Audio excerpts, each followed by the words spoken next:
Welcome. My name is Lisa Gilardi, and I work for NOFA, Massachusetts. And welcome to Collaborative Marketing for New England Farmers. Just before we get started, I'm going to go over a few slides for you.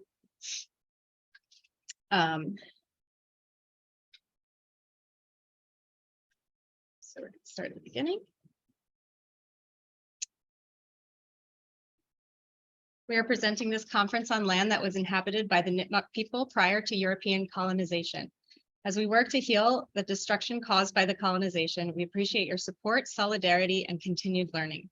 To learn more and honor those whose land you now occupy, visit nativeland.ca.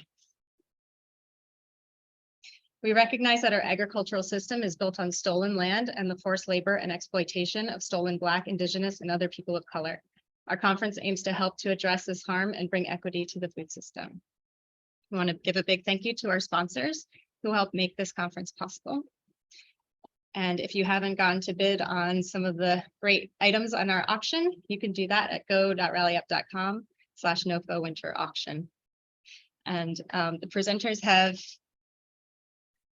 decided to do their own introductions, which is lovely. And I can't wait to hear and participate in the workshop.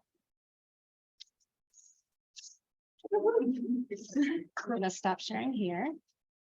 And we're going to reshare here.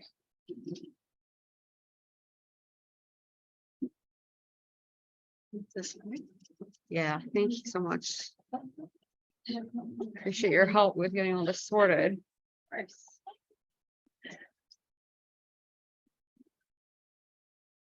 All right. How do you pull up the lights? Do you want to up so you can see that better? Does that work for you? Yeah, that's great. Yeah. Yes. Love it. Thank you, Lisa. Thank you for bearing with everyone. That was actually a great start to the session because marginalized people have been using collaboration forever to overcome a lot of significant barriers. So that's a good way to start. So I'm Analena Bruce. I am professor of food systems at UNH and run a food systems research team at UNH, and really excited to be here and do this session with you all. And we have Liz Willey here of Wild Fern Farm. Did I say that right? Is that right? Okay, yes. And she will introduce more about her business in a minute here. But so we're going to hear a bit from Liz and then do some interactive discussion today with you all. Liz is going to talk about her experience working with the Three River Farmer Alliance, which is a loosely organized cooperative that is designed to aggregate and collaboratively market food. And then Jessie Wright here is with us from UNH Extension. She will help facilitate our breakout session. And then, of course, we have a very short poll for you because that's what we do. But first of all, just kind of by way of introduction to the session to kind of orient us, I thought it might be helpful to talk about what we mean by collaborative aggregation and marketing. So this is a little bit of a wonky definition, but the idea is that these are marketing models that are an adaptation of direct-to-consumer kinds of market models that are organized by some kind of intermediary. So an organization or a group of producers that are aggregating products from multiple farms and communicating information about their farm products, their practices, maybe values, qualities, directly to their customers. So these kinds of models really vary widely in size and scope and the way they're organized. And like I was saying, they can be organized by different kinds of groups and organizations, which makes them really interesting. So kind of examples of what we're talking about are things like online farmers markets or multi-farm CSAs that have been around for a long time. But also things like, multi-farm aggregating farm stands or stores, which really became important during COVID. A lot of these models, food hubs, cooperatives, really there was an acceleration of this kind of collaboration that happened during COVID.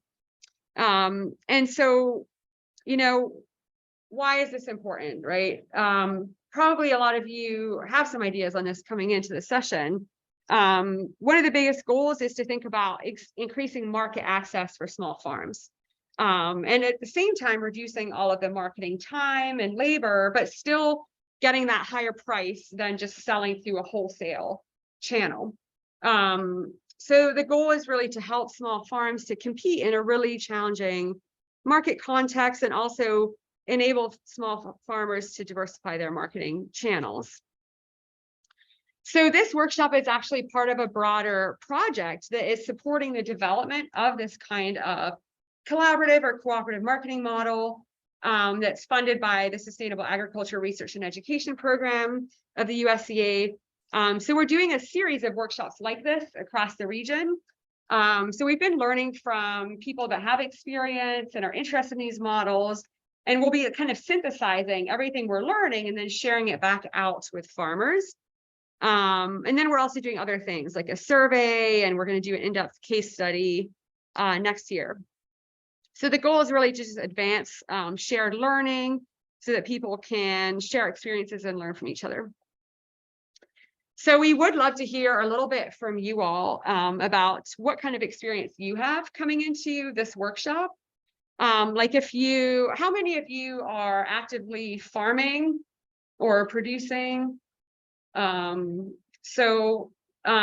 like about half. So a lot of you to some level. What about, does anyone have experience with collaborative marketing or aggregation, any of these kinds of models? Cooperatives, but I wonder what the difference is between this and cooperative. Yeah, that's a great question. So we're just using the term collaborative to be a little bit broader than cooperative. So I think that cooperatives are a central example, but they're not the only way to organize collaborative aggregation and marketing. There's a lot of other ways. So that I would see that as a difference. So we're just kind of framing it a little bit broader than that. But cooperatives are kind of the central, a great example of how to organize these models. So yeah, how many people else have some experience? Maybe a couple of you do. Yeah. What kind of experience do you have? Well, the region where I live in has multi-farm stands.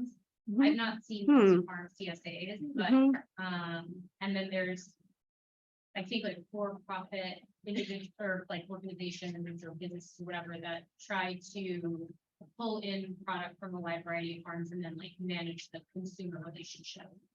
Cool. Yeah. So it seems like some people in the room have some experience with this kind of model, and maybe some of you less so. Yeah. Sure, but the Dorchester Food Hall, we're just about to open our doors this spring. Oh, awesome. And so we're looking to do some sort of collaborative sourcing. We're a worker consumer co-op, and we almost also became a farmer co-op, and then people said 3 levels is going to be crazy. But Yeah. I think that's still our interest, is to collaborate and be collaborative and make sure everybody is winning somehow. So I want to learn from that. Right. That's awesome. Yeah. So it sounds like a lot of people in the room have some kind of experience or are thinking about it, engaging in those conversations. So that's great. So what we're hoping to do is have some kind of discussion. We are a small group anyway, so we might not even need to break into smaller groups, I'm thinking. But our goal is to facilitate a really dynamic and inclusive conversation where everyone in the room is participating, so we can kind of learn from each other about your experiences, your ideas, your perspectives. So and one other thing, I think I did mention that this is part of a broader project. So we are taking notes on the conversations, and we'll be synthesizing that with our notes from many other similar conversations, and then be sharing that back out. So I just want to make sure that everyone's aware that we are taking notes on the conversation, nothing like identifying or personal, that's not our interest, but just aggregated information will be collected and then shared. So I just want to make sure that everyone has that opportunity for consent to that process and feel comfortable with that. So thank you. Okay, so next I'm happy to introduce Liz Willey. So Liz is going to share about her farm and then also her experience working with farmer cooperatives. So let me just go back to the right screen here. I think it's that one. Sweet, okay.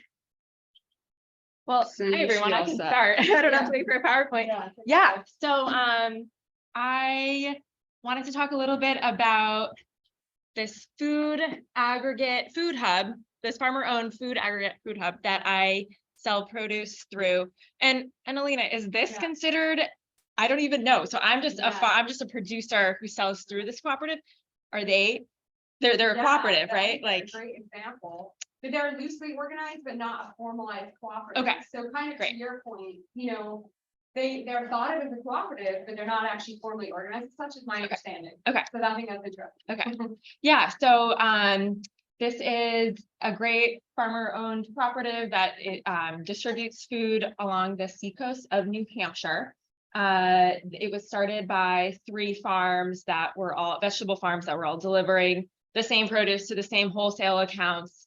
And they were like, hey, why don't we aggregate our food, put it in one spot, share a delivery driver, share a marketing person who could connect with our chefs. So we're not all just recreating the wheel over and over again. So they started in 2014 and they aggregated all their food just at one of their farms. Everyone delivered the food to one walk-in cooler and one delivery driver, made it a lot easier. So it just kind of went that way up until, so they started 2014. Would have been to that way until the pandemic hit. And then when all their wholesale accounts were drying up, markets were shutting down. They pivoted and added a value-added home delivery program as well. And so that picked up and the business just really increased and blew up from that. And so they got like 3 delivery trucks and a staff of 20 and all these support systems. Rented a warehouse space to house their operations. So currently there's, I don't know, over 40 producers that sell through the Three River. So that's like veggie, but then meat, dairy, bread, value add. And I'm one of them. And so they definitely accept a range of producers. Yeah, I guess just so all the sales go through an online marketplace. So all the customers, the wholesale customers, so wholesales, restaurants and grocery stores, and the retail customers who buy the from the home delivery, they each go through this online storefront. And I think this next, well, you know what? Can I go forward and back? Yeah, here, I'm going to just show you it right now. There's an online storefront where the chefs can look at the wholesale account, the home delivery people can look at we have a home delivery purchaser right here. So you go on, you know what the order period is. And Three River has throughout the years has created quite a reputation. Chefs know them, produce managers know them, like they offer a really quality product. So even if they don't know all of the farms on this storefront, such as a new farm that's just starting up, they know that Three River has kind of vetted them. They're not gonna, and if there is an issue, Three River they'll handle it. They trust them.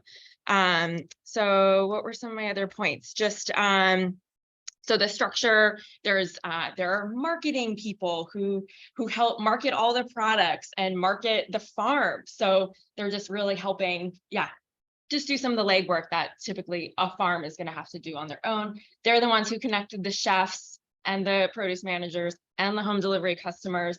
And they have this huge network. So as a farm enters into this cooperative, they get the eyeballs of all these different chefs and produce managers, and it would take years to cultivate those relationships if you were doing it all on your own.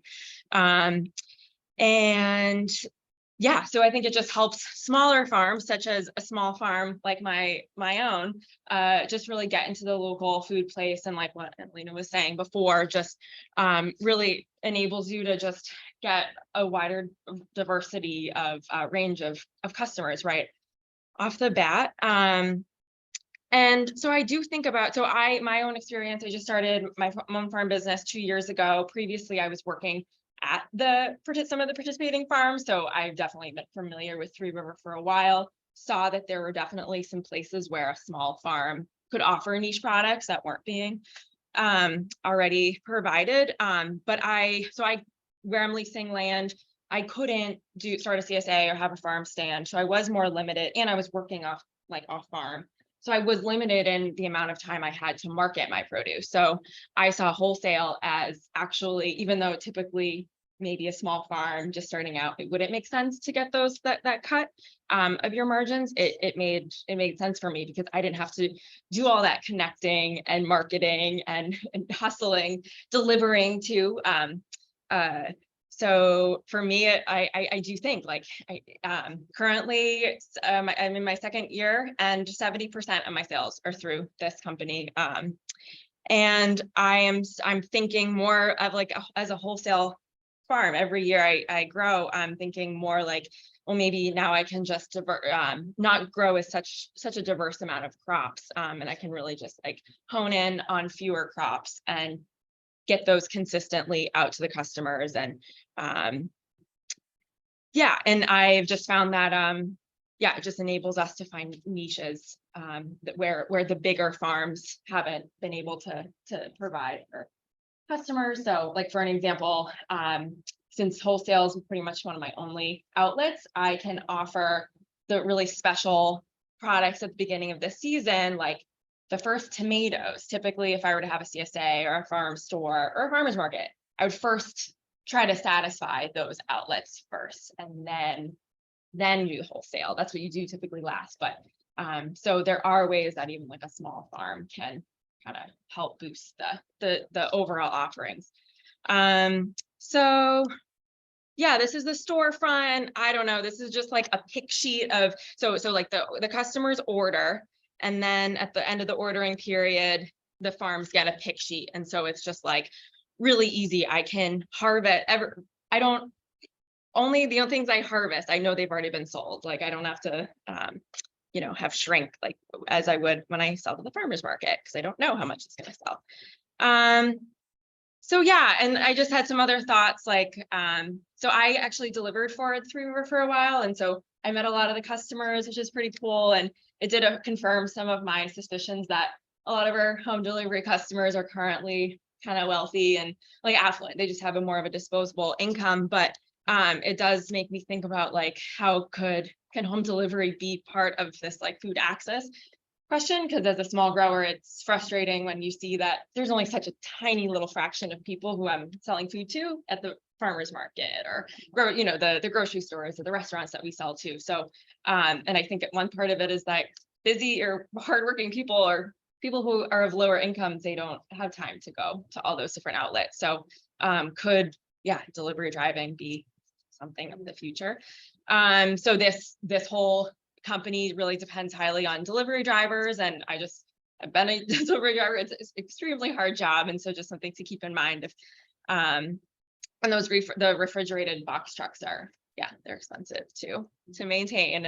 And then I just want to say, so I know of the farmer owners of this company. There's 3 of them, and it is so much work for them. They're farmer owners of these amazing farm companies, businesses, and on the side they're doing this, and it is just so much organizational work, and they've never so much financial stuff, and they don't get any profit from this business. It's definitely just break even.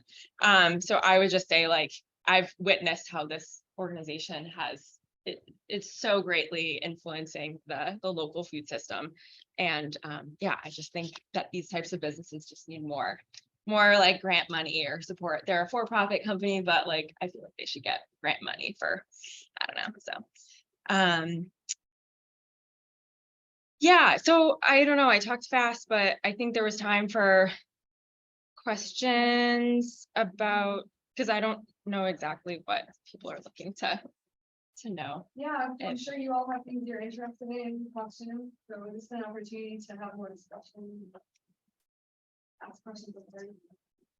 You mentioned that the 3 owners of this organization do this on the side. What kind of resources you alluded to some, but I'm just, if you could share a little bit more on like, what did they have to contribute to like get this thing started, and also what does it take to run something like that? So I cannot speak to that, but I can definitely, I have business cards of the operations manager Yeah. and she's willing to field those questions or like I will give you a business card. Thank you. Also, I mean, all the three farmer owners, if you connect on Three River as well, like they're all willing to talk about it, but yeah, those are all good questions. Logistics. They did have to hire a logistics person, right? Yeah, they have an operations, yeah. And so that's one thing they've talked about is how it was way too much work to actually coordinate all of this internally among themselves. So they were with the huge accelerated growth they had during COVID. I think they grew like 200, 300%. So they were able to hire an operations manager to, Also, it's all self-funded. All self-funded. Oh yeah, they're for profit, but like break even. they did need somebody to do all that. Which is like, now they have some part-time people too, right? Well, they have a whole staff. I mean, I can like, yeah, they have a director of operations. Yeah. They have an wholesale accounts manager who just deals with our wholesale customers. They have a marketing team. So they have one person who's just doing marketing, but also customer experience, customer service, so fielding just different complaints, and then somebody who's analyzing the customers like data analytics, spreadsheets and graphs about just trends and yeah, the director of operations, he's doing like bigger visioning stuff, and then there's a routing job. So somebody's like creating these crazy routes because this is based on delivering for the drivers, and then the drivers use like an app for their route. Then there's a staff of delivery drivers. I think they usually have like 4 delivery drivers. There's a pack out team. So the home delivery section is you can go online and do a la carte order. So those orders get packed together. So it's huge. It's huge. I mean, like, I feel like there's at least, I feel like there's probably at least almost close to 7 to 10 full-time people. Yeah, so it's huge payroll. And yeah, I know that when the going's good, when people are buying, it's good, it's fine. But yeah, it's trying to figure out those fluctuations, and now is like a really low buying period. So strategies for that. So yeah, I think it's a constant. One more question. You talked a little bit about like food access, and brushed on it a little bit. Does this, That's just me putting and inserting. That's nothing to do with the company. yeah, I'm curious, like, do you know if they participate in any of the programs like for low income buyers, so things like HIP and SNAP and that kind of stuff? So yeah, what I do know is that they have, so what do you do? The things I know, they have this like local food donation. So when you first log on to the storefront, that's like the first thing that was really big in the beginning of the pandemic. A lot of people contributed to that. And so that would help subsidize or pay for. So yes, they do work with a population of, but I think it's a pretty small population because they're funding however else they get funding for that. Yeah, I don't think Three River is like themselves subsidizing. I think it would just be through that. And then so the SNAP question, I actually don't know the answer because I know that's confusing, but I think they have a couple participants. But I think the more on the food access side is there are a lot of wholesale customers who are not food banks and food access organizations. So they just buy direct with their grant money. But I think there's a ton of potential, and obviously we all want to be increasing food access. Is just like capitalism, and we're just trying to make it work. But Thank you. I think a lot of opportunity potential. I'm curious about what a good and what a bad, like, wholesale contract agreement would look like to you. So I have never done a contract. Do you mean like a contract? I'm going to grow you 20 pounds of tomatoes every week for 8 weeks. Yeah, like a wholesale arrangement, like, it's good for you, because you don't have to worry about the shrink and everything. Like, what does it look like? You have to buy something if they can get all my stuff, or. So I am a very new small grower.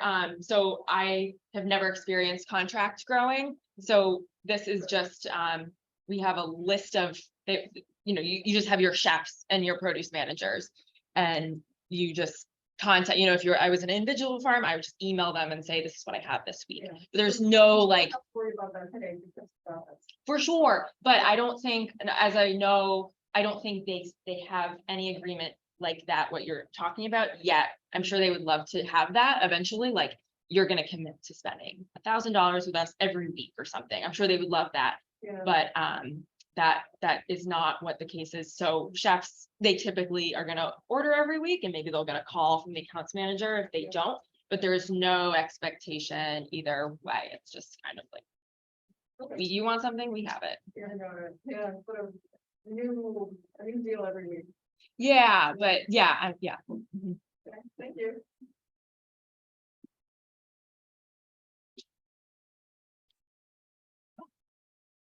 Liz, do you want to talk a little bit about how prices are set within? Three Rivers? Oh, yeah, so the markup for, so Three River takes 30% markup for wholesale products and 35% markup for the Veggie Go, the home delivery products. So I know as a producer, when I'm like deciding my prices, does it say what was that then? But, so when oh yes, as a producer, so I know I want to sell arugula this week, and so I just decide what units I want to sell it at. Do I want to sell it in the for the home delivery and the wholesale?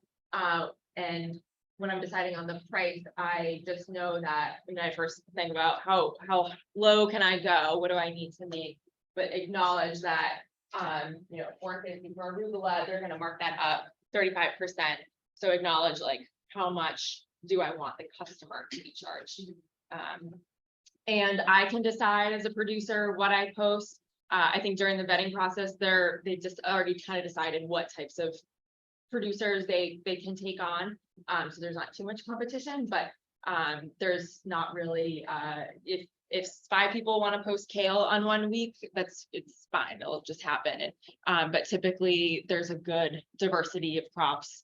I think it's just, yeah, like being in any other market, like you observe, okay, 5 other people growing kale, so maybe I'm not going to next year, or I'm going to find a different way. Maybe no one's selling it wholesale or in this type of unit amount, so I'll change it up to satisfy a different part of the market.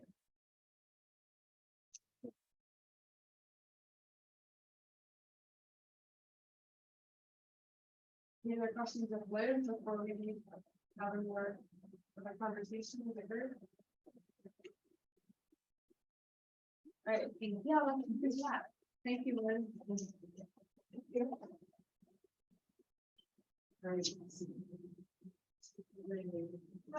Questions on the board that or on the. Are there folks online? Yeah, I forgot to check with the Zoomers if there's any questions. If someone does pop on.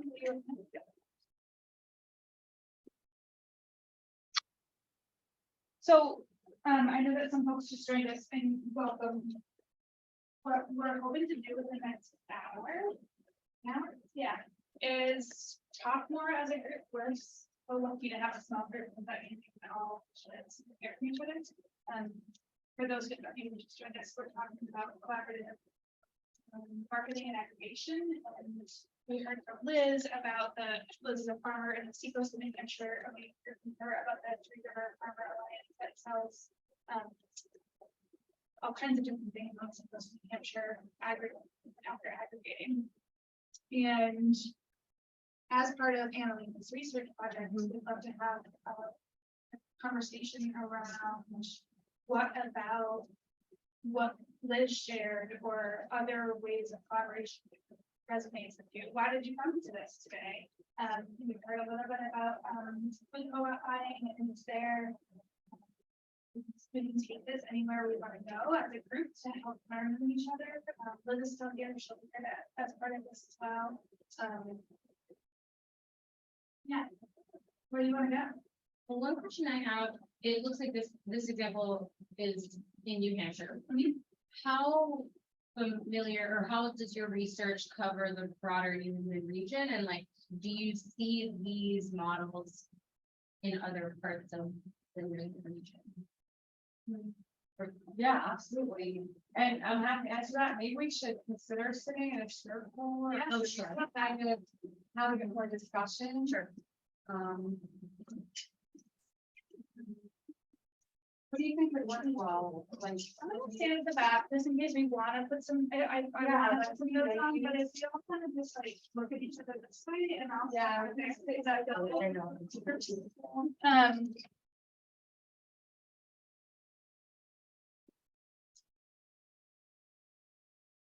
So we have an hour, so what I'm gonna do is just note that, so the topics you go on, so, Yeah, that's great. larger New England scope, perspective is needed.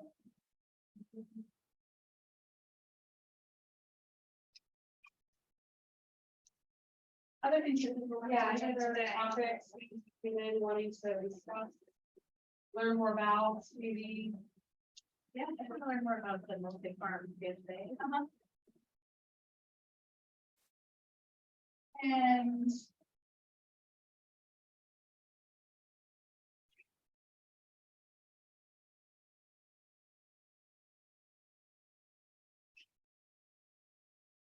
That's why you guys decided to join us, just curious. I from notes on the lines, so same kind of question. I'm from the Franklin County CDC, we run the Rose Investment Fund, and last week the firms I work with a lot of farms and folks, and so I just am always trying to kind of help connect and provide resources, so I wanted to just come and learn and I now have to share whatever information I also have. That's having worked with. But these are definitely issues, the major issues that a lot of farmers are facing and trying to really figure out. So, yeah.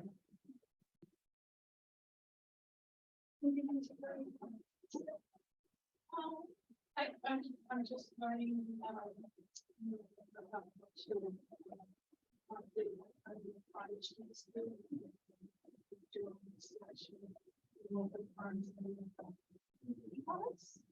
And just seeing that farms in real time. Great. So maybe as we start to think about the larger scope of work like this, and what Analena talks about what she's doing, are folks seeing collaboratives like in any form in their own communities already? I know that we definitely have a couple of those multi-farm CSAs. Seen a couple of the larger aggregation distribution systems open and then close, so that feels meaningful to talk about too in this discussion, but it's real. Other things that you're seeing in your communities as far as farmers working together in this realm. Yeah. Well, I feel like when the pandemic hit, we had two in Western Mass, did mass food delivery.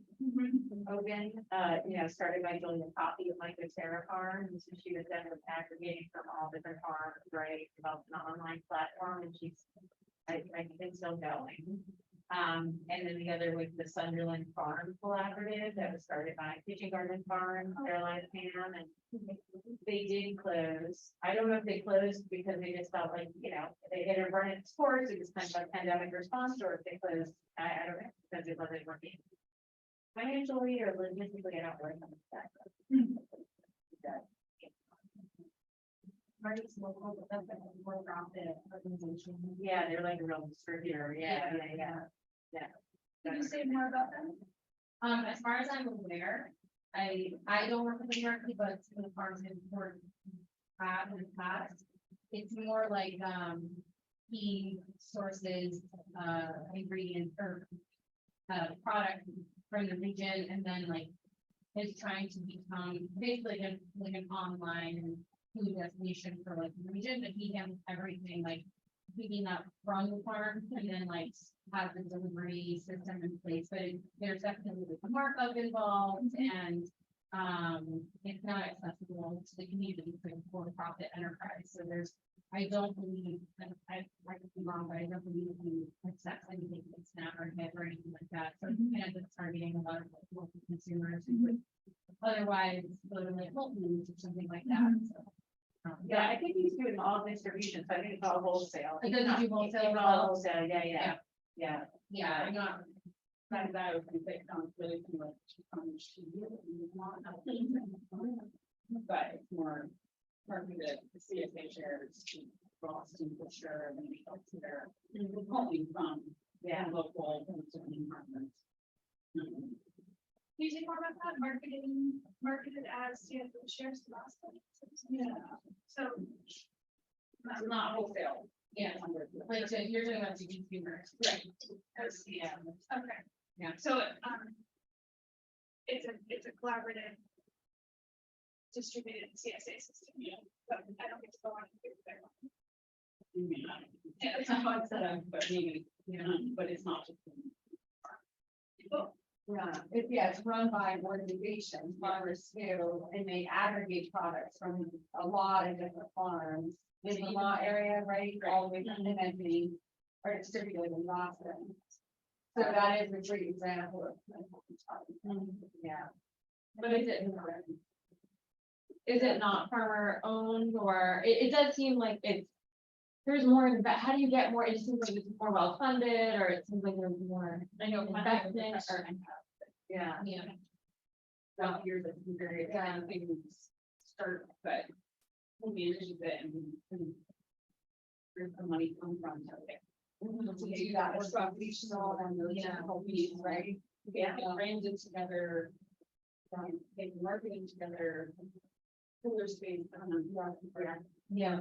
I think that's a good question. I do believe from hearing, I think the Marty's local example, like, I think we, because it's a business, like, I think we are involved in cold storage and then all the distribution and stuff. Yeah. But there's also a few like multi-farm stands in the area, like I'm thinking of,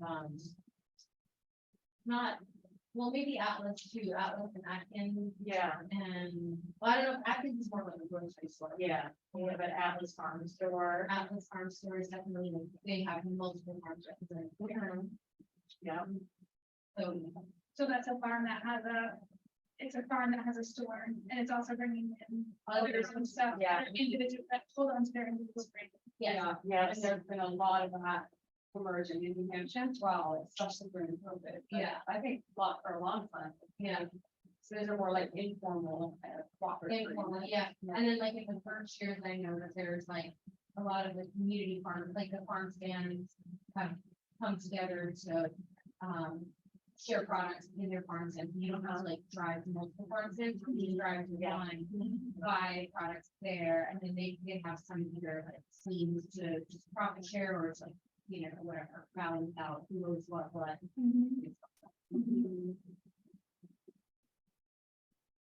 Yeah. But a lot of these people are taking that on themselves, and then to your point about like, Sunderland, like Sunderland is very popular in the region, but then I don't know for what reason they can continue to manage it, but they also have their own. I think they already have their own farm store, right? I'm pretty sure the farms are there, their own farm, big farm business. Yeah. Doing value added products. Yeah. And they supply a lot through, it's not a lot to them, but through the Great River. So maybe, Kitchen garden. oh yeah, Yeah. yeah, we go there every week to pick up. So like, maybe it was just Too much to do both. at the same Well, time. it's like they had two jobs, and the pandemic. It's hit, literally and like a temp, they should put on like a totally second job of like aggregating and distributing for mass food delivery, but that is still going, so I just don't know why. Yeah. Before we maybe pull on that, why, what do we work, what might work in the future, Fred? You know, do you want to go back to anything else that you see in the larger scope and Analena, does yours fit? Larger than this perspective? Yeah, I mean, I don't have a lot to add. I think what the goal of this project is to start learning from all these emerging models that are happening all around the region that you all have been talking about. There's so many different kinds of, like, ways of organizing these models and, you know, all the logistics piece and like who does the logistics and organizing, and how are they compensated for that? And what we're trying to do is just synthesize more information, lessons learned, if you will, like, you know, what are some best practices that can be learned from all of these different models. And we kept it kind of framed broadly as collaborative marketing because there's so many different organizational forms that we've been talking about here, right? You can have a cooperative model that's organized and owned by farmers, by consumers, by a nonprofit organization. There's ones like Farmers Too, which I believe is like a private entity. So there's that model of a private business that's actually doing the organizational and logistics piece. And then there's ones that are, you know, organized as a nonprofit organization. And I think there's a lot of implications for all of those different models. And, you know, one of the people on our team just recently did a survey of livestock producers about their interest and also their concerns with doing more collaborative kind of aggregation and marketing. And they raised a lot of the kind of questions we started to talk about. Like, there's a lot of farmers want to participate in this kind of model. And they want to have some sense of ownership and control, but they also don't have the capacity or the time to do all of that organizational piece and all of the logistics. And so that's the question is, you know, how do you get around those kinds of barriers? So what we're hoping to do is learn not only from what's going on across our region, but then also from, you know, other research that's happening. There's been a lot of like reports and things that are going on that aren't even like published or distributed that we're hoping to learn from. And then of course, looking around the country and around the world at other kinds of organization models and what's worked well and why not, and try to synthesize some of that information and then share it back out. So that's the goal. So I think we have more questions than answers, definitely at this point, but I think one big question that we're really going to focus on with we're doing this in-depth case study is that piece that you all were talking about with all that logistics that needs to happen, the organization and coordination. How do you have the funding to actually support people's time, like to have the kind of staff, because we all know, you know, in this market structure we we don't have the margins to really pay for those things. And so I think that's constantly the problem is that, you know, you can't charge enough to really make up for all the staffing that's really needed in our current market structure. So will you do any kind of comparative analysis between this multi-model, so whether it's multi-thing, farm stand, whatever, compared to farms like taking on the burden of like creating their own relationship to the market themselves? So that's something we're working toward. I don't know if we're going to get there with this project because we probably need more funding to do that. But that's actually one of the goals. It says really, you know, collect information on how those models work based on their different kinds of organizational or governance models and how the logistics work, and then do some more comparison between like more loosely organized and more formal cooperatives and private-led cooperative, nonprofit, all those things. So, and actually Elise over there is planning a study to look at comparing some of those organizational models, exactly to your point. So I don't know if you want to tell a little bit about what you're thinking about doing. So I have an interest to include, I want to be able to one of the youngest graduate students in her Food Systems Lab at the University of New Hampshire. And I am really interested in sort of the local grain economy in England and sort of the small scale grain and how that's emerging and changing places. And collaboration is really important in that because there's a lot of really specific skills we need to have and equipment and milling to make flour and mill and the marketing piece, very niche thing. So I'm curious, I'm going to be hopefully studying some different forms of collaboration that are happening. Serving or working for farmers. Oh, that's very cool. Makes me think there's like a series of, in the, Connecticut River Valley, there's a series of nut growers who have really started to bring back hazelnuts and chestnuts. There's like 3 or 4 of them. And they have gone in on some grants to try and get some shared processing equipment. You know, first of all, it's a long, it's like, that's like a 5 to 7 year commitment to get enough like yield and growth and yield, etc. But they're all kind of getting to that point, and they really want to like have a shared processing equipment because it just makes so much more sense. They're all small enough that they, you know, doesn't really make sense, nor do they have the money really, I think, to get it on their own. So it's a little different than what you're talking about in brain, but you know, feels really good. Or you can relate, but the collaborative marketing, are you talking about markets and accessing and finding markets together, or marketing in terms of branding and advertising? Yeah, we're interested in both. We're interested in the aggregation piece and then also the collaborative marketing.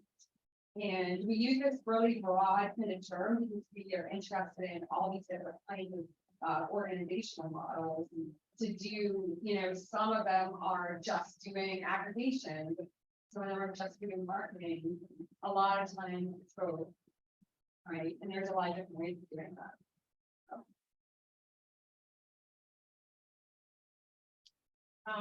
So what is that? We talked about funding review, and I'm sure that's the areas of lots of folks. To your knowledge, or maybe to some of the folks that like and work with a lot of different farmers in the Franklin region, but what kind of grants or resources are available for people to develop those kinds of intermediary structures or to develop those kinds of collaborative structures? Yeah, I think that's a good question. I don't think it's very well like fleshed out in a lot of ways, that kind of collaborative piece. And I think, you know, that's where co-ops kind of play a role, and, because they come at it in a different way. You know, Massachusetts has been very focused on, I feel like, infrastructure grants. So that's why they're not shared, not processing some of the aggregation, but I don't feel like there's been a real place for that kind of like shared marketing opportunity and grants that I've seen. Yeah. We still come at it from a very individualistic kind of So maybe perspective. is there something on that side too? Like if I'm a farm and I'm struggling to get my products to market, then what kind of grant exists to support, whether it's logistics or whether it's, you know, shipping or whatever, delivery or things like that. Yeah. Are there? There's, I mean, other people may know, I don't know. I was on that end, but I was gonna just add, because I was finding that Rick from the MDR table just now about the mass firm exchange, which I think I really didn't really understand. I didn't think going mass firm exchange, but anyone who's located in Massachusetts could check it out, but really how much of an opportunity that is to try to connect farmers with, you know, buyers. And to kind of see what's out there in the marketplace, and you don't have to be listed, you can just check off your interest areas and kind of get an update every time somebody new joins. I was somebody just explaining to me this morning, so I haven't had a chance to test it out, but I thought that's a really interesting way that FDR is trying to connect our, you know, the products with markets in Massachusetts. I thought that was a good. So that's just an information sharing platform. It is, but it's also for connections. Like I said, there's a handful of these supermarkets on there. So if like you have carrots that you're trying to sell, or you know, big Y, could then you contact that farmer. Like, I don't know what it looks like. So, you know, it's hard for me to say. So no, it's supposed to really be kind of it's It connects people that are marketing and selling. Yeah. They may not address some of the pricing challenges. Yeah, absolutely. Yeah. The concept still Absolutely. applies. Yeah. It's not compelling for a lot of independent growers to like work with a big Y or work with one of those like change that they can stuff anything. They don't have enough negotiating power. Absolutely. It feels like a really good solution to a glut of some sort of some, that someone's trying to get rid of. I'm kind of curious to go check it out. I know not even describing it properly. Love it. I've never been on it. I'll go back to your question on grants. I work a lot with folks and farmers on grant access and so much of the state, dependent, and so I don't have grants, it's free. From Massachusetts. The ones that are federal are often so complicated that you would need to hire out the grant writing to someone, which feels really inaccessible to the farmers, right? So at Extension, I know we're working on a little bit of folks on tackling that problem. We have lots of state specific smaller grants that can go to the planning pieces of things. So we're excited about the growing Berkshire market, and we want to see what that would look like. We get some money to like case or to do business. What's the word? Feasibility study. Thank you. But as far as person order, it's pretty hard to get someone in at least our state. We see that as farmers, especially have infrastructure and shared silos or storage or cold storage. Yeah. A lot of the USD are can go to organizations. So I think there's a like for nonprofits to house, to bring in some money and support farmers. Yeah, the challenge with that is like, it's still pretty dependent on like, the external party that may or may not be around in that first period of time. Yeah. The farmer-led model, I think, is really interesting because there's an aligned incentive to keep that functioning where, I mean, I'm sure like it sounds like a great personal cost, so like it's a big thing to run, but somebody described earlier, especially the nonprofit investor, that was very, perhaps a little bit of like the biased term, but interesting nonetheless to consider the role of nonprofit food system and what's the Yeah, there's wins and losses on both sides of that. I don't see people using freebies as a nonprofit. Freebies. Oh, no, I don't. I will run Like a freebie. Yeah. Yeah.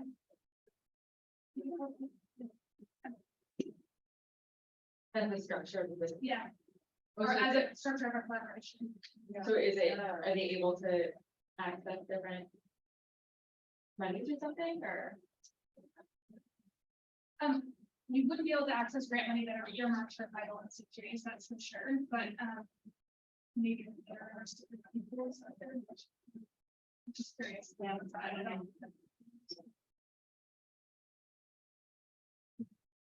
Other bits of funding for organizations, or I think collaboration is probably a better word, what someone talked about earlier.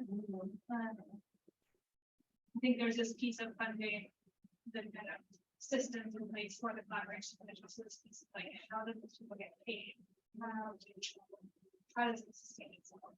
like farmers or people running those collaborations? I think it could be both. They could be conversations who are running these collaborations. I know some grants that supported like equipment sharing, collaborative. There's planning grants that support that kind of the development of those models, but I think to your point, there's a really short term sources of funding, and that grants are really for their father maintain that over time. Right? So I think that's a really question.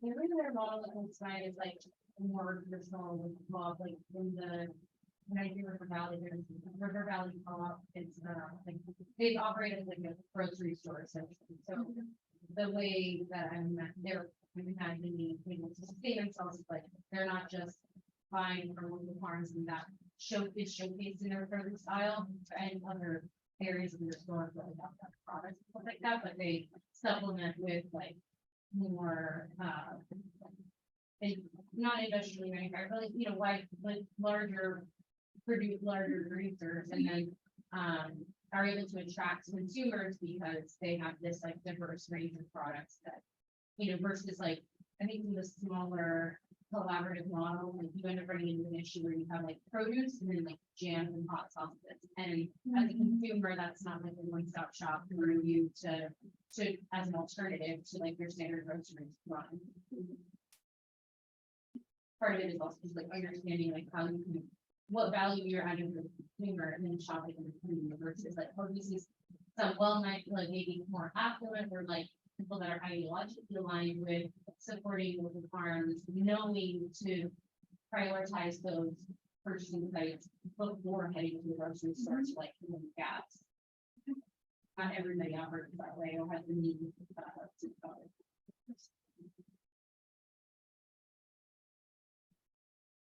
Yeah, that's another component of this larger project, is we're doing a consumer survey to really hone in on some of those logistical pieces from the consumer standpoint, and to know that, you know, the lack of like variety is a real barrier for a lot of people to participate in the spin model. They can only get some of the items they need for their regular shopping. Yeah. And just the time and all the logistics and all those pieces. We're gonna try to bring some of that information together too, to get that customer perspective on, right, how these models, because they have so much potential, right? By aggregating, you really can offer, you know, The bigger vision variety is there, yeah. Right, it can address a lot of the logistics, making it easier to do like a one-stop ordering platform, or even like the home delivery, obviously, you know, is huge in that way, and maybe even like a little bit lower price, because the farmers are having to do all their own marketing. Yeah. So I think there's a lot of potential there, but it's just kind of like merging, right? Yeah. There's so many models to learn from, but I think it's. Well, one more that might be interesting, I remember at the Massachusetts Collaborative Summit, last year, there was a guy from, I want to say like, I don't know if it's called, it's like, it's a food up here in Worcester, actually. And their model is interesting because they're not just trying to aggregate all of these products from growers in the region, but they're also trying to pivot that into like prepared foods, because that's like another barrier for some people, like it's just the time and convenience of like getting these ingredients and bringing them home and you don't cook, versus creating a funnel for small food producers or like, you know, entrepreneurs who want to like make bowls of some kind, and then like they need to source their ingredients from somewhere. So the way that they've expanded, I guess, has been like by not just doing the food stores and the food like delivery, but also creating an extra wholesale channel in addition to the trying to reach consumers. And you say compared to like a meal ready. Well, like I mean, well, so in one, I think you talked about like a possible expansion and like they have some space that they've built out for like an actual like food court. And then they have an entrepreneurship development center where if you want to like, it's not a restaurant, but like a food stall or something like that, or like a pop-up, or I mean, like not a food truck, but on that scale, like the physical location, you can develop your concept through them and then like rent a space in the food hall. And like your ingredients are coming maybe from local farms, and like, but you've now created a food business that's about like processing those food and prepared foods for the general consumer market versus the grocery lens. I guess like food can be, you know, food just channels are either like, you know, buying them for coverage and all. What is that called? Yeah. Hold on. It's the Worcester Regional Food Hub. Yeah. Sean, SHON. Oh, I just think that's my notion. Perfect. So they just got a bunch of federal funding, a big chunk of change, to build this out in the Worcester train station. Yes, that's what it was. Downstairs. Oh, yeah, I did hear about that. Yeah. And then on the say is the, where I work in Franklin County CDC, we have the commercial kitchen, the Western Mass Food Processing Center, and about 5 or 6 years ago, we built out a bunch of dry, cold, and freezer storage because being in Greenfield, people would come, small entrepreneurs and farmers would come and make their products, and then they would have to refrigerate it, then drive it by truck.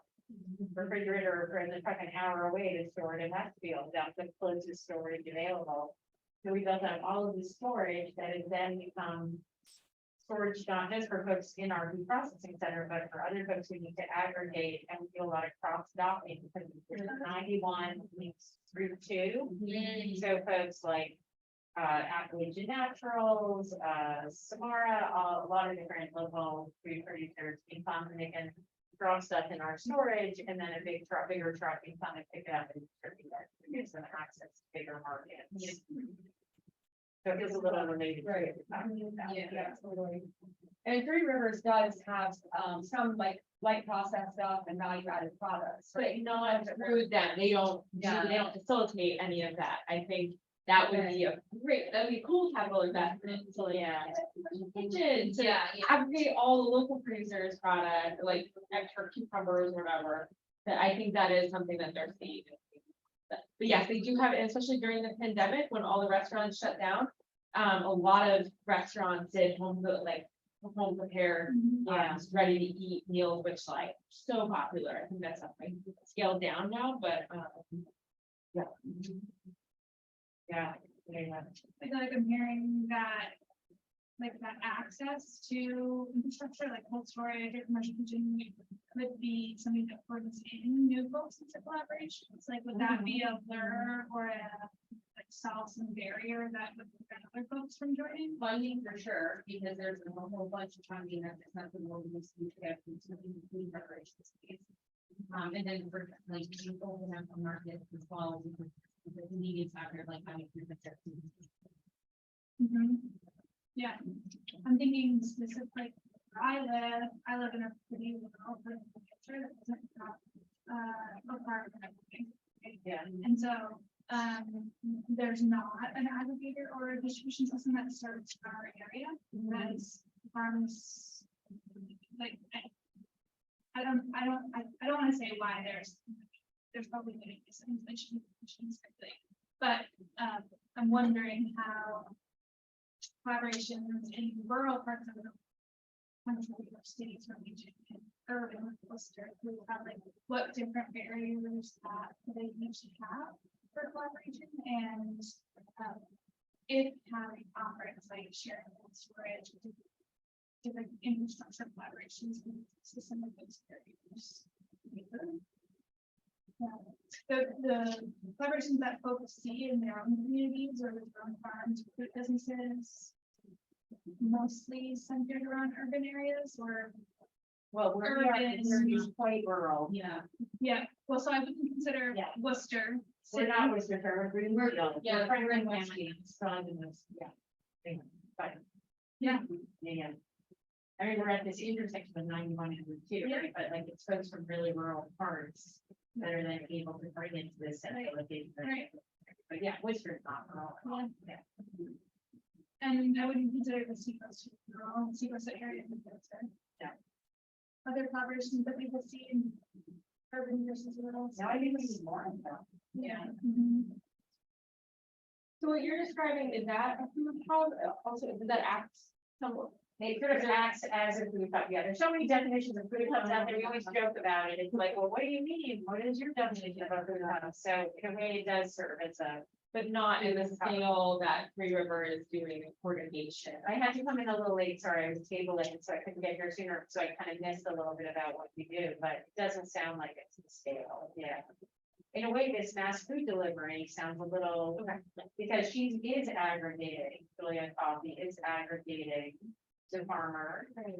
Is aggregating from all these other farms, developing an online platform so people can buy, I don't know if that's what they're doing, and then they deliver. I think they deliver across the state. I believe so. I think it's statewide. That's why it's called mass food delivery. So maybe that's similar to what they're. Yes, oh, it is. I was just Yeah. curious if what you're Yeah. talking about. So then how do the farms who are aggregating the food where you are, Where we are. how are they coordinating? Are they just coordinating with their own people? Oh, I'm gonna Yeah, take it out, I'm gonna leave whatever you're exactly. ordering here. Yeah. If I ever, Yeah. just individual. Exactly, and then our food processing center director like coordinates with each individual farmer, so it's not aggregated exactly the way you're, like we have. And this is a nonprofit. that Yeah. doesn't- Yeah. So we have the cold storage space, there is a huge need, but cold and freezer space, so there was just a huge need, and then the strong stocking, we didn't even expect to pop up, but it did, so folks, so farms, making products that, you know, are pretty rural, so those, you know, big trucks aren't gonna go pick up from them. And they were totally cut out of all these distribution channels to now drop at our center. And then coordinate with the larger distribution trucks to come pick up. Does that make sense? Oh, yeah, oh, for sure. I'm just like, yeah, maybe it needs to be done. Yeah, I know, I don't know. Here's, oh, sorry. I was gonna ask if there, do you know if there's like a size limit to the farms that you work with No, on the small side? we just do work with a lot of small farms, you know, small food producers, so there's no size. Like Kitchen Garden Farm started their sriracha and so I started all their products in our food processing center, but then they got big enough to build out their own food processing, like commercial kitchen, and they moved it on farm, so now they're producing on farm. Curious whether you, like, is that a fee process, like? It they Pay is. you? Yep, it's highly subsidized. Yeah. With grants and donations, so it's less than it would be otherwise, but yeah. So what is it called? The Western Mass Food Processing Center. So of the collaborations that we talked about so far, lots were around aggregating local food. Can anyone think of farms that do not participate in those collaborations and why? I feel like we all hear a lot about the folks who it benefits from and voice critics about like, oh, I wonder why they chose not to. Go into the collaboration.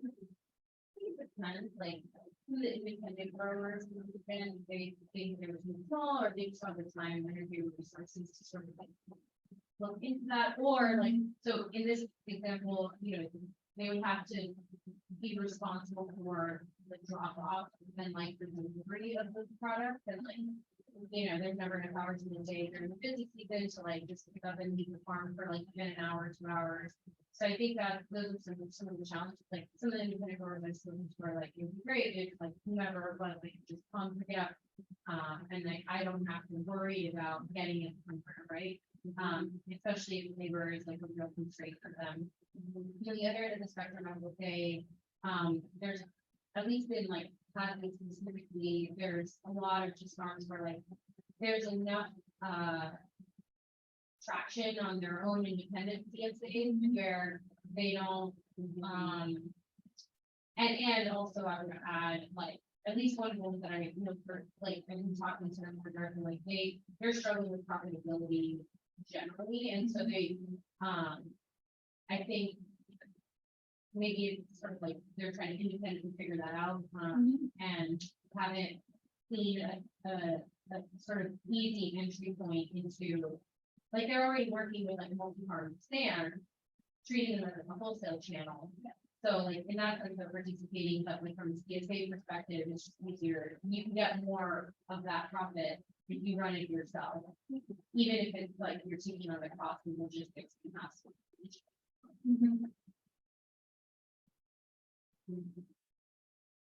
Yeah, I just kind of wonder if like with a diversified vegetable farm, like to that maybe that collaboration has to work when you have something that someone else doesn't have. You know, in a way, so.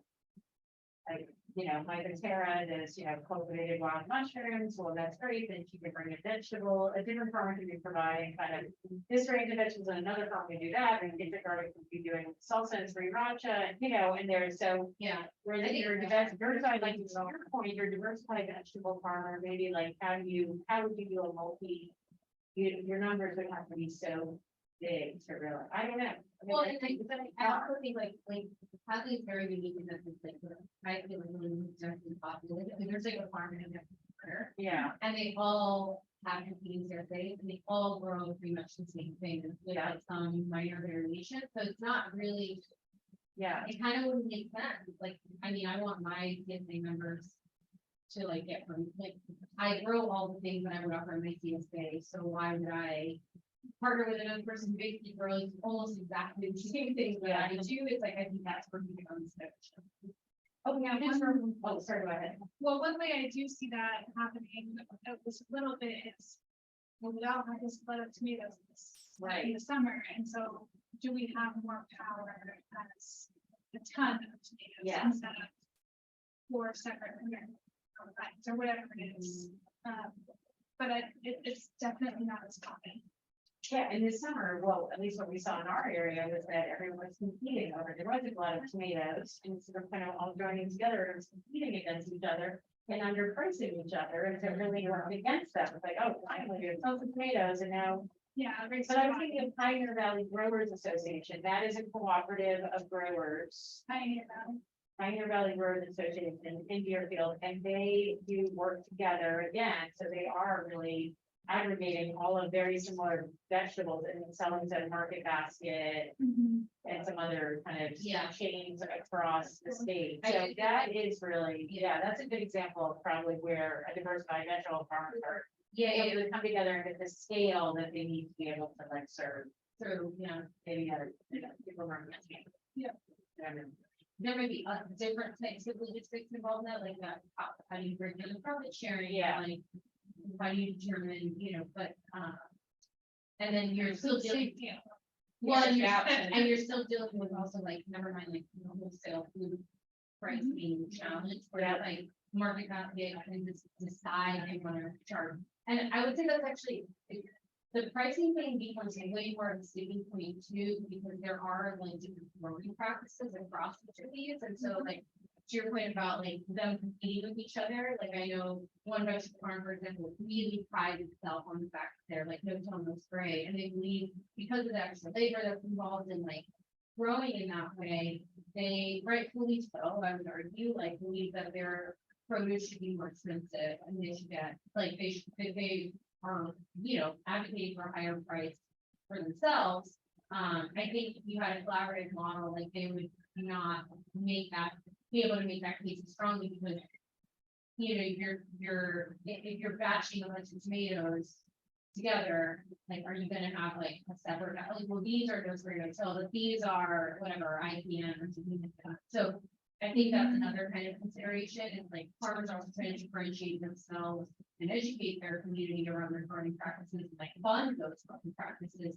Sometimes when you ask what's the barrier to them participating in a more collaborative model, that's one of them. It's like we're trying to actually differentiate ourselves. Yeah.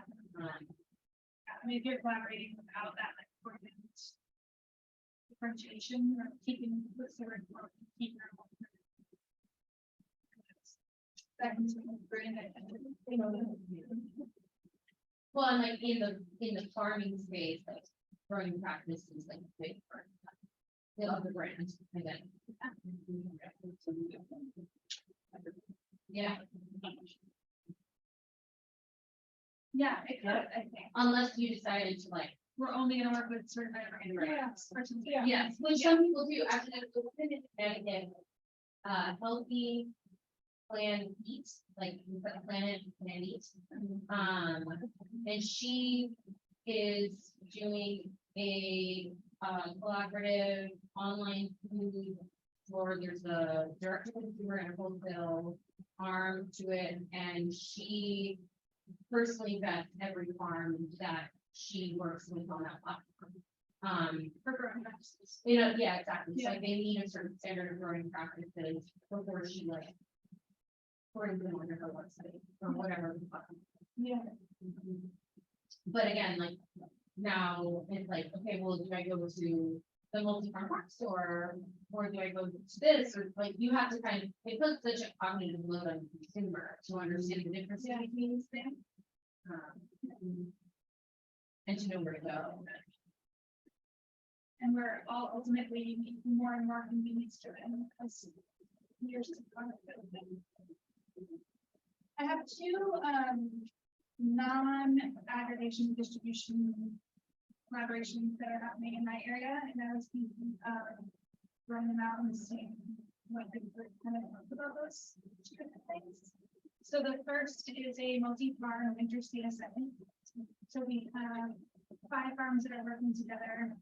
They all independently have their own summer CSAs, and they say, okay, you're gonna grow potatoes, you're gonna grow beets, we're gonna do winter greens, and have 100 members, or 150, and each in 5 different spots.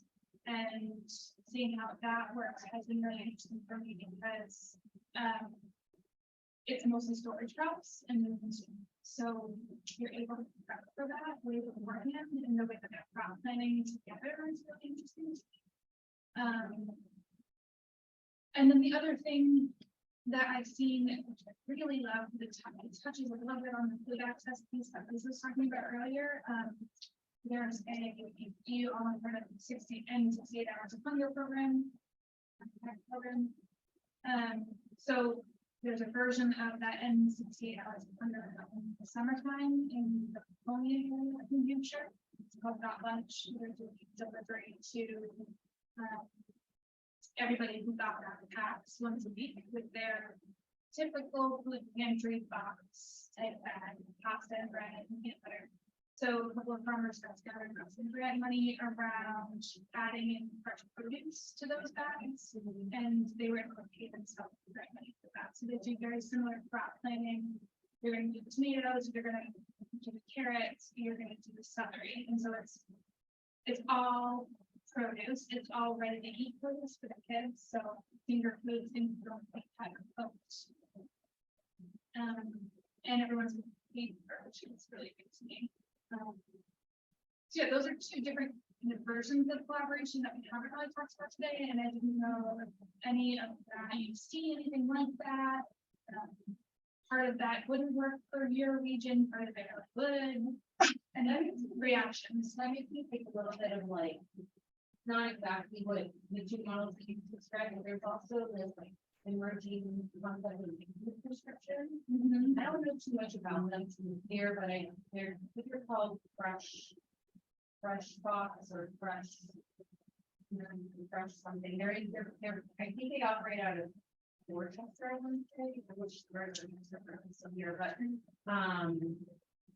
I don't know how they operate, but they basically end up doing something similar where, like, at least during the pandemic, they were amassing these boxes of produce, and I don't think they were from the same source. I think they were sourcing from different people, and then, like, you know, delivering those to, you know, underprivileged family, or like, you know, under-resourced families across the maybe the Metro West region, but and it's funded by grant money.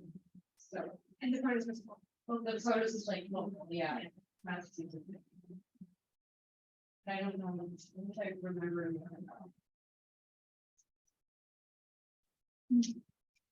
Yeah, I think Quad and Harvest is a food co-op in Orange, Mass. It's a very rural, very poor area. And they have healthy incentives program in Massachusetts. And they actually, they're the, well, they were the first store, there's only 2 stores in Massachusetts that have that can actually set. And they do year-round CSA box that I believe is like an aggregation of different farmers, like, you know, Seeds of Solidarity says we'll provide the greens, and this place says, you know, we'll provide the potatoes in that place, and then they build out this CSA box, and then in the winter time they can also add some non-local, as local as possible things, you know, that aren't growing. So in both those models that you talked about, we see nonprofit organization getting in dollars, and then they take farmers. Not good products. Quad and Harvest is a grocery store. Grocery store. It's a grocery store, a co-op, cooperative grocery store.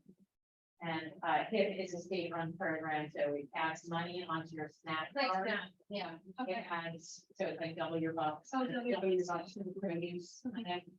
So they can pay for it with SNAP and HIP dollars.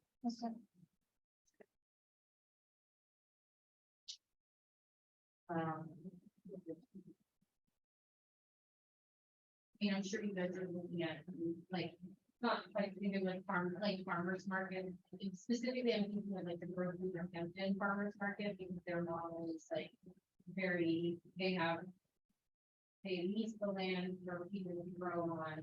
They also host the farmers market for people to come purchase, as you know, the diverse representation of growers, and then they also have the SNAP and HIP access so that like people can use those dollars to buy fresh produce directly from the market. It's not quite like a CSA farm store, but it's sort of a feeling like that, because when you go, there's just like all these different types of products.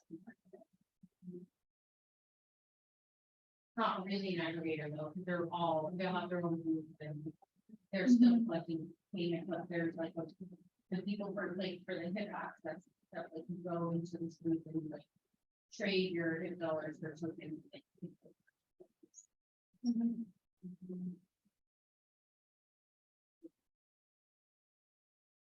So we talked a lot about funding today and that as like a pain point. And that's like not surprising, right? Because we're talking about farming. Is there another role or a different kind of pain point that extension or other organizations can help solve? I know we talk about that as this needs to be addressed. Like, are there other pain points that we see organizations or maybe nonprofits or specifically this is like extension support farmers? What is the role of organization success in this collaboration? Longevity and it's really just funding. Like people power rights or just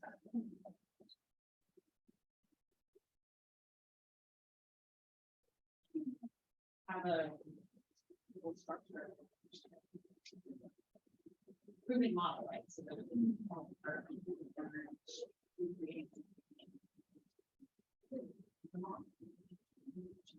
yeah, information sharing. Yeah.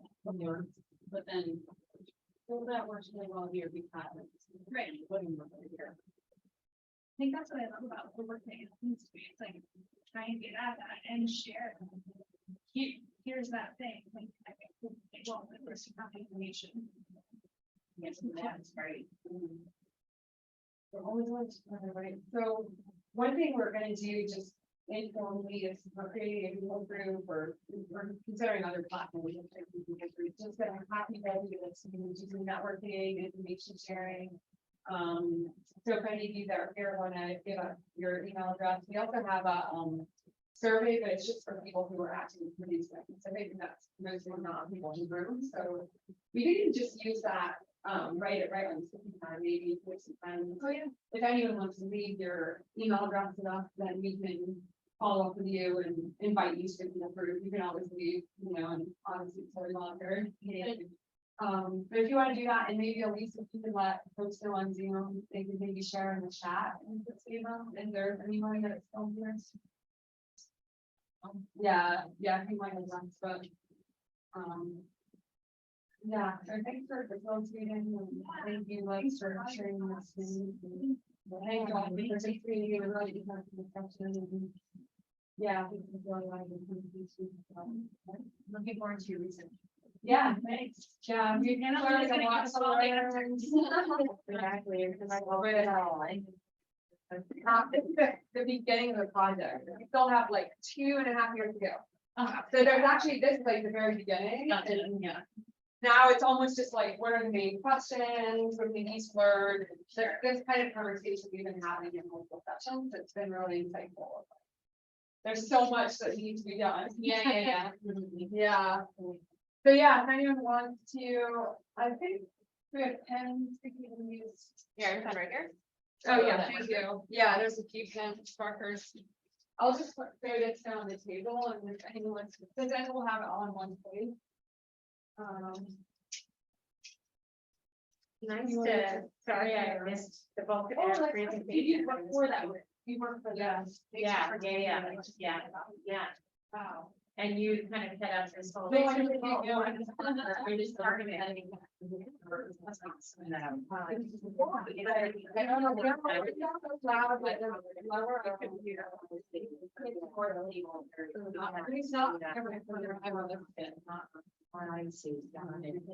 Thank you so much. Thank you. Yeah, it's good to meet you.